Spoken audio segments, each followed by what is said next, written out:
Madam മാഡത്തിന്റെ വീട്ടിൽ നിന്നാലും ആയിരപ്പറയില മരുമകളാ.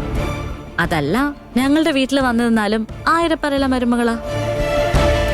അല്ലേ ഓമനക്കുട്ടൻ സാറേ? ഞാൻ പറഞ്ഞ ശരിയല്ലേ? അത് കറക്റ്റാ.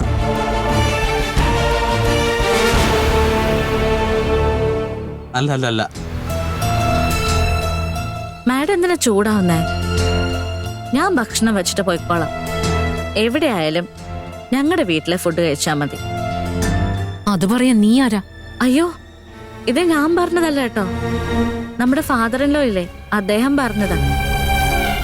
ചുമ്മാ പറയും പോലെ പറഞ്ഞതല്ല, ഉത്തരവിട്ടതുപോലെയാ പറഞ്ഞത്. ബാലമാമന്റെ വാക്ക് ഞാൻ ധിക്കരിക്കാറില്ല. എന്ത് പറഞ്ഞാലും അനുസരിക്കും. അതാ ഫുഡും കൊണ്ട് ഞാൻ നേരിട്ട് വന്നത്. ഞാനെന്തിനാ മാഡം ആവശ്യമില്ലാത്ത കാര്യങ്ങളിൽ ഇടപെടുന്നത്? നിങ്ങളെ ഭാര്യ ഭർത്താക്കന്മാർക്കിടയിൽ പല പ്രശ്നങ്ങളും ഉണ്ടാവും.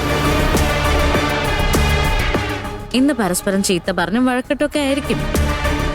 നാളെ പൊന്നേ മുത്തേ വാവേ എന്നൊക്കെ പറഞ്ഞ് കൊഞ്ചിക്കൊഴയും.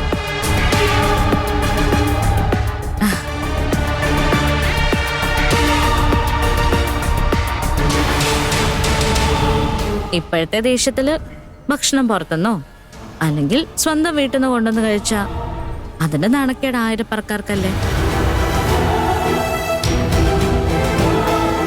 അതുകൊണ്ട് മാത്രം ഞാൻ ഭക്ഷണം കൊണ്ടത്. അത് തെറ്റായി പോയോ? ഓരോന്ന് പറഞ്ഞ് നീ ഇൻസൾട്ട് ചെയ്യാൻ വേണ്ടി വന്നതാണോ നീ? നീ ഉണ്ടാക്കിയ ഭക്ഷണം കഴിക്കുന്നതിലും ഭേദം പട്ടിണി കിടക്കുന്നതാ. മര്യാദയ്ക്ക് ഇറങ്ങി പോവാൻ നോക്ക്.